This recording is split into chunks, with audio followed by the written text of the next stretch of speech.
नमस्कार साथियों। आज का हमारा टॉपिक है अव्यय। चलिए शुरू करते हैं।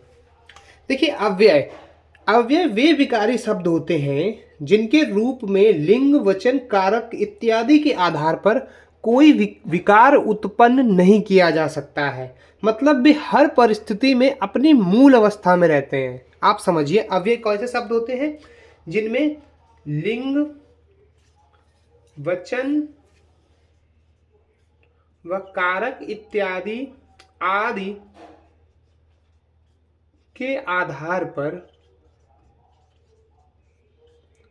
विकार मतलब चेंज उत्पन्न नहीं होता है। ठीक है, उत्पन्न नहीं होता है। अब ये कैसे शब्द हैं? अविकारी शब्द। देखिए, जिनको विकारी और अविकारी शब्द अभी भी नहीं आता है वो शुरुआती वीडियो जाके देख सकता है। ठीक है, तो अब ये कैसे शब्द हैं? लिंग, वचन, कारक इत्यादि के आधार पर विकार उत्पन्न नहीं होता है। वे हर परिस्थिति में समान रहते हैं, मतलब नो चेंज रहता है उनमें। हर परिस्थिति में नो चेंज। आप इस चीज को याद रखिए। मतलब अविकारी जो अव्यय शब्द होते हैं वो कभी भी बदलते नहीं है किसी भी परिस्थिति में। एग्जाम्पल के तौर पर आप एक एग्जाम्पल ले लीजिए, राम तेज दौड़ता है।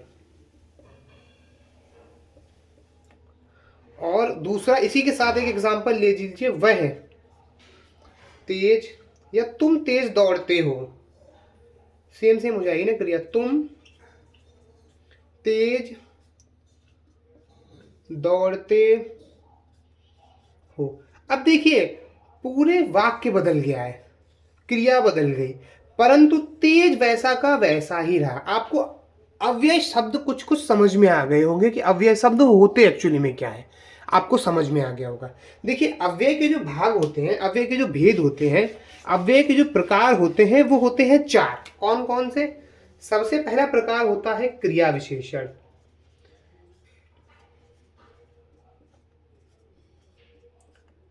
इसका दूसरा प्रकार होता है संबंध बोधक।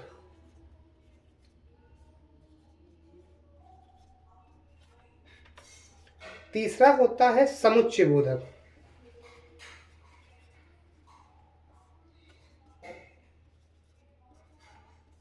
और लास्ट में आता है विस्मयादि बोधक। विस्मयादि बोधक। अब हम एक एक करके अव्यय के एक एक प्रकार को पढ़ेंगे। ठीक है, हम बात करते हैं अव्यय के पहले प्रकार क्रिया विशेषण की। क्रिया विशेषण की। देखिए, क्रिया विशेषण कैसे शब्द होते हैं? आप चूंकि शब्द से कुछ कुछ आइडिया आपको लग रहा होगा कि वे शब्द जो क्रिया की विशेषता बताएं। ठीक है, वे शब्द जो क्रिया की विशेषता बताएं उन्हें क्रिया विशेषण बोलते हैं। क्रिया की विशेषता बताने वाले शब्द, उनको क्रिया विशेषण बोलते हैं। देखिए, इनके साथ एक टर्म और जो हम लोग यूज कर लेते हैं वो होता है प्रय विशेषण। चूंकि प्रय विशेषण भी कुछ कुछ सिमिलर होता है पर उसमें उसका कॉन्सेप्ट अलग होता है। मैं अभी इसी में ही आपको बता दूंगा। देखिए, क्रिया विशेषण मैंने आपको बता दिया है कि क्रिया विशेषण कैसे शब्द होते हैं जो क्रिया की विशेषता बताते हैं। एग्जाम्पल,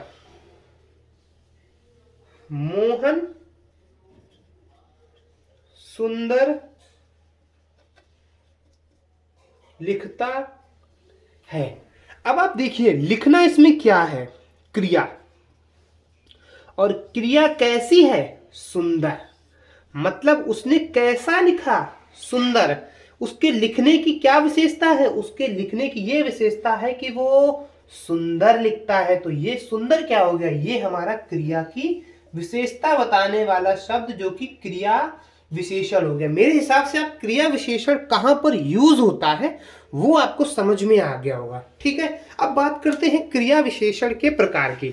देखिए, क्रिया विशेषण के प्रकार पे हम ज्यादा जोर नहीं देंगे, हम आपको सिर्फ इसके कुछ कुछ एग्जांपल्स दे देंगे। जैसे क्रिया विशेषण एक होता है स्थानवाचक। स्थानवाचक क्रिया विशेषण में कैसे शब्द आएंगे? जैसे दाएं, बाएं, इधर, उधर, ऊपर, नीचे, आस पास, भीतर, सामने, नीचे। देखिए, शब्दों पे आप ज्यादा जोर मत दीजिए। स्थानवाचक क्रिया विशेषण आपसे नहीं पूछा जाएगा, आपसे क्रिया विशेषण पूछा जाएगा। प्रश्न में आ जाता है कि मोहन मेरे से दाएं है। मोहन मेरे से दाएं है, तो मेरी पोजीशन की विशेषता है ना कि वो दाएं में है, तो ये दाएं क्या हो गया? ये विशेषता हो गई। आप देखिए, शब्दों को समझिए, आपके लिए आसान हो जाएंगी। रटना इजी नहीं होता है, ठीक है। क्रिया विशेषण, स्थानवाचक, इधर उधर, ऊपर नीचे, दाएं बाएं। एग्जाम्पल, इधर उधर, ऊपर नीचे, दाएं बाएं, ठीक है। कुछ लिख देना बाकी ETC। उसके बाद दूसरा क्रिया विशेषण का प्रकार होता है कालवाचक। कालवाचक क्रिया विशेषण। कालवाचक, काल मतलब टाइम, टाइम मतलब कैसा टाइम? भाई अभी अभी आया, अभी, कब, अब, निरंतर, है ना, सदा, इस प्रकार के वर्ड्स इसमें यूज होता है। एग्जाम्पल के तौर पर, आपको अभी जाना चाहिए, आपको अभी जाना चाहिए। अब आप इसमें देखिए, आपको कब जाना चाहिए? बिल्कुल अभी जाना चाहिए। आप चले जाइए, टाइम हो गया, लेट हो रहे हैं, तो आपकी जाने की विशिष्टता बताई जा रही है ना, कालवाचक बताया जा रहा है। आपको अभी जाना चाहिए। अब समझ में आ रहा है ना कालवाचक क्रिया विशेषण कैसा होता है? पानी, पानी, इसमें आपको अच्छे समझ में आ जाएगा। निरंतर बह रहा है, पानी का बहना कैसा बह रहा है? निरंतर, कंटिन्यूअस पानी बह रहा है। समझ में आ गया ना कि कालवाचक क्रिया विशेषण कैसे यूज होता है। उसके बाद हम लोग क्रिया विशेषण के तीसरे पार्ट की बात करते हैं, जो कि है परिमाणवाचक। परिमाण मतलब क्वांटिटी। परिमाणवाचक क्रिया विशेषण। परिमाणवाचक का मतलब होता है, इसमें जैसे अब देखिए, आप समझिएगा, क्वांटिटी बताई जाएगी। क्वांटिटी का मतलब नाप तौल हो जाती है, मेजरमेंट हो जाती है ना। जैसे जितना जितना उतना खाओ, उतना खाओ, उतना खाओ, जितना आवश्यक हो, जितना जितना आवश्यक हो। अब आपको इसमें समझना है, खाने की बात की जा रही है, कितना खाना है, लिमिटेड में खाओ, है ना। तो परिमाण बता दिया गया है कि लिमिट में खाओ। एक और परिमाण होता है, बहुत इजी है, वह अधिक बोलता है। वह अधिक बोलता है। अब आप समझिए, उसके बोलने की एक प्रक्रिया बताई गई कि वो बहुत ज्यादा बोलता है ना। वह कम बोलता है, वह कम बोलता है। आप इन चीजों को समझिए, बहुत इजी है। परिमाण बता दिया गया बोलने का, वो कैसा बोलता है? बहुत कम बोलता है, वह बहुत कम बोलता है, वह बहुत अधिक बोलता है। तो उसमें परिमाण बता दिया गया, लिमिटेशंस धर दी गई है, ठीक है। उसके बाद हम क्रिया विशेषण का अंतिम पार्ट पढ़ते हैं, जो कि है रीतिवाचक क्रिया विशेषण। रीति मतलब आप समझिए, रीति मतलब किसी चीज की एक प्रोसेस बताई जा रही है। रीतिवाचक क्रिया विशेषण।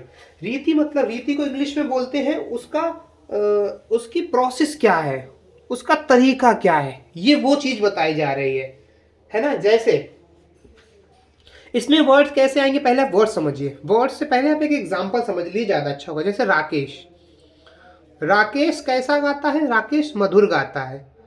तो राकेश मधुर गाता है, ठीक है। ये एक एग्जांपल ले लिया। अब राकेश कैसा गा रहा है? राकेश मधुर गा रहा है। राकेश के गाने की एक रीति है, गाने की रीति, गाने का तरीका कैसा है उसका? मधुर। तो आपको रीतिवाचक शब्द समझ में आ गए होंगे, रीतिवाचक क्रिया विशेषण समझ में आ गया होगा कि इसमें जो हमारा प्रोसेस, जो हमारा करता है, उसके प्रोसेस को दर्शाया जा रहा है कि आखिर वो कार्य को कैसे कर रहा है। आप इस चीज को समझ में आ रहा होगा। इसमें वर्ड्स कैसे होंगे? इसमें वर्ड्स होंगे धीरे धीरे, मधुर, अचानक, ठीक, जैसे, ऐसे, वैसे, इस प्रकार के वर्ड्स होंगे, ठीक है। अभी मैंने कैसे तो ऐसे ही बोल दिया, तो कैसे, ऐसे, वैसे, इस प्रकार के वर्ड्स यूज होंगे इसमें, है ना। धीरे धीरे, ये धीरे धीरे होना भी एक प्रोसेस है, एकाएक होना भी एक प्रोसेस है ना। तो आप समझ में आ गया होगा कि रीतिवाचक में किस प्रकार के वर्ड्स का यूज होता है, कालवाचक, स्थानवाचक और परिमाणवाचक। आपको क्रिया विशेषण समझ में आ गया होगा। इसके बाद हम बात करते हैं अव्यय के दूसरे पार्ट, जो कि है संबंध बोधक की। संबंध बोधक,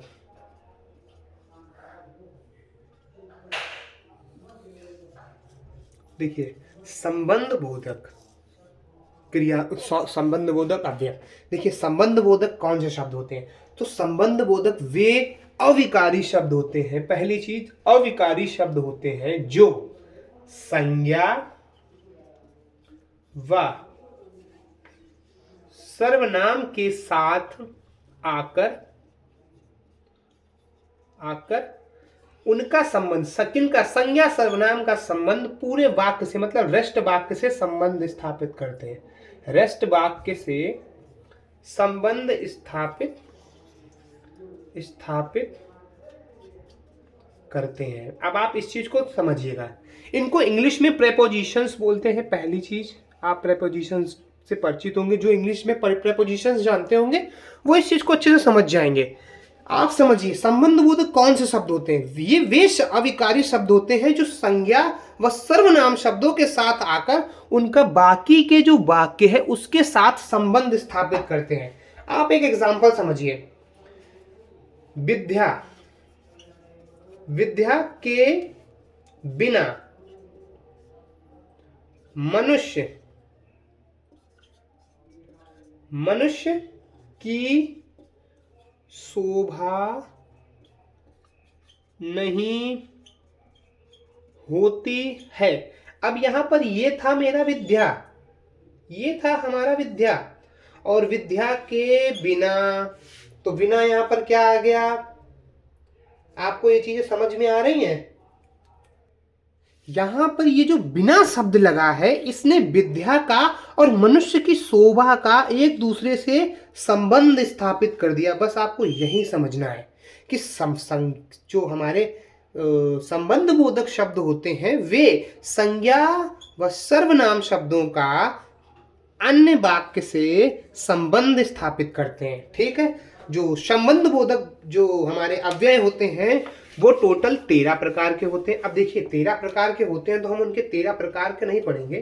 संबंध बोधक 13 प्रकार के होते हैं, लेकिन हम इनके 13 के 13 प्रकार नहीं पढ़ेंगे। हम इनके वर्ड्स समझ लेते हैं कि संबंध बोधक में वर्ड्स यूज कौन कौन से होते हैं। तो आप इन वर्ड्स को समझिएगा। सबसे पहला हम समझते हैं सामने, सामने, पास, बाहर, है ना। उसके पास आस पास, आस पास, आर पार, है ना। उसके बाद सिवा, अतिरिक्त, अलावा, इस प्रकार के वर्ड्स इसमें आते हैं। इसके बाद बदले, बदले ये भी वो वाला बदला नहीं, मतलब उसके बदले में हमें आप ये दे दीजिए। उसके बाद भर, तक, पर्याप्त या पर्यंत, सामने, सामने,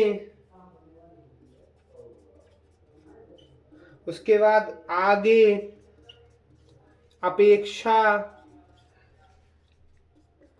उसके बाद ये होता है हमारा कारण, हेतु, लिए। ये वर्ड्स आते हैं किसमें, संबंध। ये एज ए संबंध बोधक में जो संबंध स्थापित करने वाले शब्द होते हैं उनके रूप में ये यूज होते हैं। मैंने आपको कई एक दो वर्ड्स के एग्जांपल्स भी समझा दिए हैं कि इनका यूज आखिर में होता कैसे है। एक और वर्ड का हम यूज कर लेते हैं कि धन के बिना, धन के बिना किसी का काम नहीं चलता। अब देखिए यहां पर धन है और ये बिना आ गया।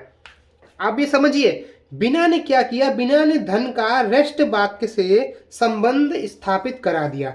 देखिए संबंध बोधक आपको इतना ज्यादा इसमें समझने की आवश्यकता नहीं, ना इतना ज्यादा आप इसको रटिएगा। आप इसमें एलिमिनेशन का यूज़ करिएगा। आपने चेक करना है कि इसमें क्रिया विशेषण नहीं है, मतलब कहीं क्रिया की तो विशेषता नहीं बता रहा है। उसके बाद अभी मैं आपको विस्मयादि बोधक बता दूंगा। विस्मयादि बोधक बहुत आसान होता है। जब ये दो नहीं होंगे तो आप फिर संबंध और समुच्चय बोधक में बहुत कम वर्ड्स होते हैं। अगर वो नहीं है, अगर आपको ये चीज़ नहीं समझ में आ पा रही है, ये ट्रिक उसके लिए है। ज़्यादा इसको रटने की आवश्यकता नहीं है। आप इसको समझिए कि आखिर हम इसका यूज कहाँ कहाँ पे करते हैं, और ये कुछ वर्ड्स मैंने दे दिए गए, इनको रट लेंगे तो आपके लिए थोड़ी सी आसानी हो जाएगी। संबंध बोधक एक बार फिर से मैं आपको रिकॉल करा देता हूं कि ये वे शब्द होते हैं जो संज्ञा व सर्वनाम शब्दों का वाक्य के साथ, मतलब जो वाक्य का रेस्ट पार्ट होता है, जो अतिरिक्त हिस्सा होता है, उसके साथ संपर्क स्थापित कराते हैं। ठीक है, इसके 13 प्रकार होते हैं। किसके आधार पर? इसके अर्थ के आधार पर। अर्थ के आधार पर ये 13 प्रकार है। ठीक है, अर्थ के आधार पर ये 13 प्रकार का होता है, और उसमें से कुछ प्रकार मैंने कुछ शब्द यहां पर लिख दिए हैं। ठीक है, अब बात करते हैं अव्यय के तीसरे पार्ट, जो कि है समुच्चय बोधक। तीसरा पार्ट है समुच्चय बोधक।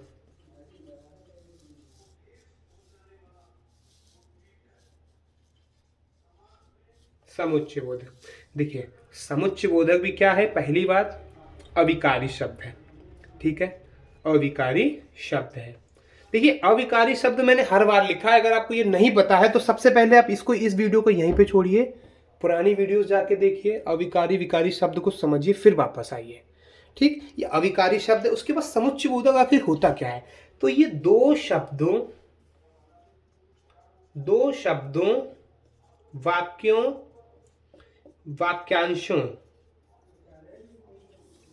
वाक्यांशों को मिलाने वाले शब्द होते हैं। मिलाने वाले शब्द होते हैं। ठीक है, एग्जाम्पल तुरंत समझिए। आंसू या अनुराग, और वीरेश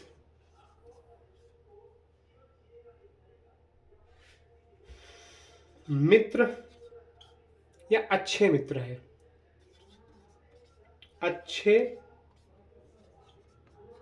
मित्र है। अब देखिए दो शब्द, एक हमारा अनुराग है, एक हमारा वीरेश है। इन दोनों को किसने जोड़ा? इन दोनों को और ने जोड़ा। बस यही और क्या है हमारा? ये समुच्चय बोधक है। ठीक है, एग्जाम्पल एक और ले लीजिए।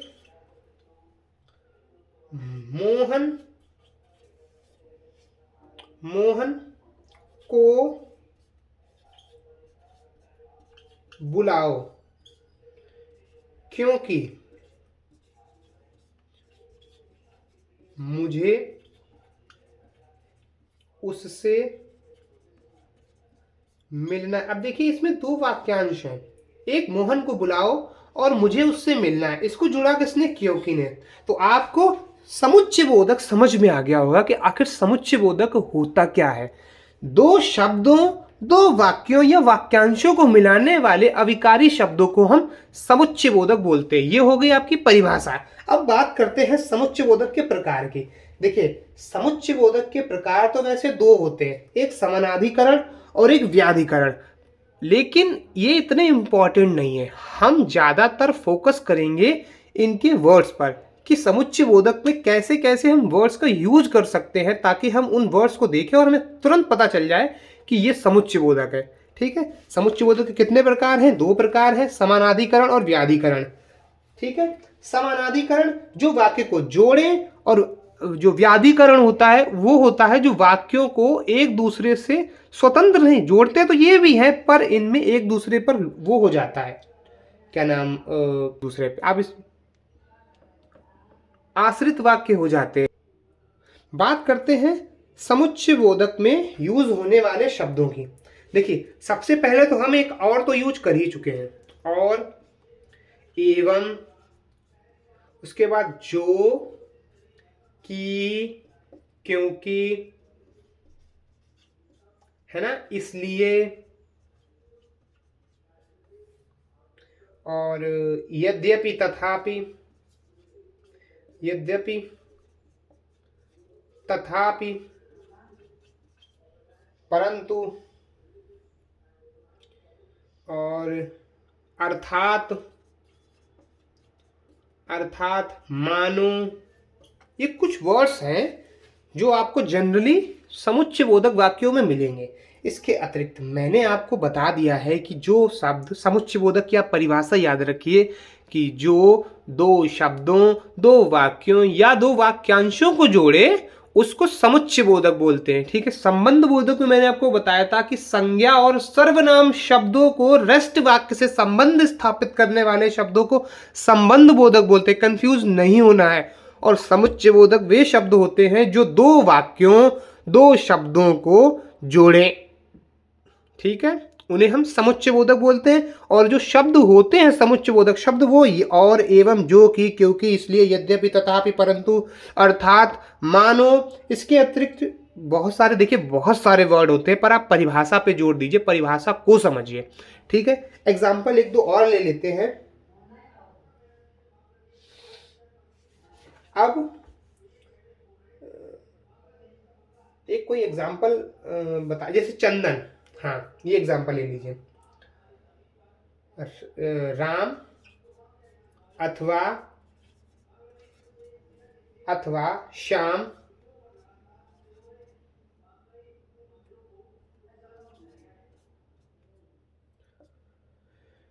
मोहन के घर गए।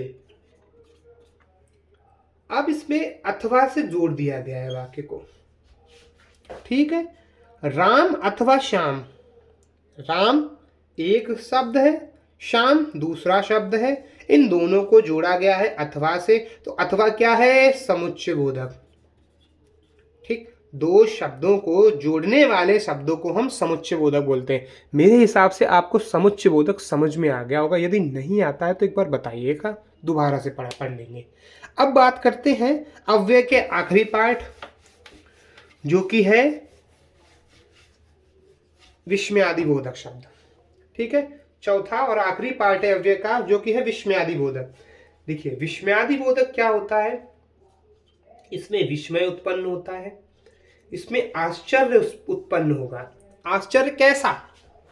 सबसे पहली बात, विस्मयादि बोधक अविकारी शब्द है, इसको आप ध्यान रखिए, ये अव्यय के लिए मस्ट है। उसके बाद ये वे शब्द होते हैं जो आश्चर्य और मनोभावों को प्रकट करते हैं, इसको याद रख लीजिए। मनोभावों को प्रकट करने वाले शब्दों को, मनोभावों को प्रकट करने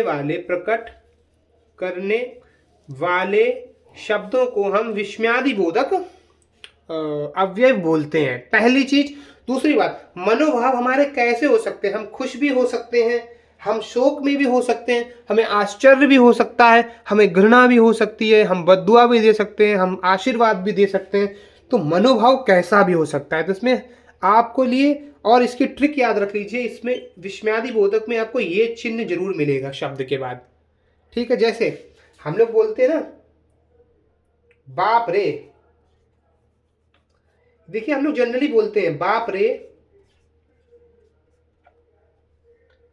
मैं तो लुट गया, मैं तो लुट गया। अब आप देखिए, इसमें बाप रे एक आश्चर्य मनोभावों को प्रकट किया जा रहा है। अरे यार, मैं तो लुट गया, क्या बताऊं। आप इस चीज को समझ रहे हैं, तो मनोभाव प्रकट हो रहे हैं। हे राम, हे राम, हे राम, ये क्या हुआ, ये क्या हुआ, है ना। शाबाश, शाबाश, तुमने कमाल कर दिया, तुमने कमाल कर दिया। आप देखिए, इसमें हर प्रकार से आपके इमोशन प्रकट हो रहे हैं, आपके लिए इमोशन आ रहे हैं। जैसे कोई आ जाता तो हम लोग क्या बोलते हैं? ओहो, आहा, आप आ गए, आप आ गए। तो ये क्या है? ये मनोभाव ही तो है, ये हम अपने इमोशन को ही तो प्रकट कर रहे हैं। तो बस यही है, विस्मयादि बोधक पे सिर्फ इमोशंस होते हैं। विस्मयादि बोधक के कुछ वर्ड्स भी होते हैं, जैसे शाबाश, मैंने बता दिया आपको, शाबाश हो गया, हाय हो गया, ओहो, आह हो गया, उसके बाद ओहो हो जाता है, उसके बाद वाह हो जाता है ना। छी छी घिन आ जाए जब हमें। उसके बाद अरे, है ना। उसके बाद अच्छा भी तो बोलते हैं हम लोग, अच्छा ऐसा हुआ। तो आप समझिए। दूसरी चीज, विस्मयादि बोधक के लिए ये चिन्ह कंपलसरी है, ये चिन्ह जरूर लगा होगा, ये विस्मयादि बोधक का चिन्ह होता है।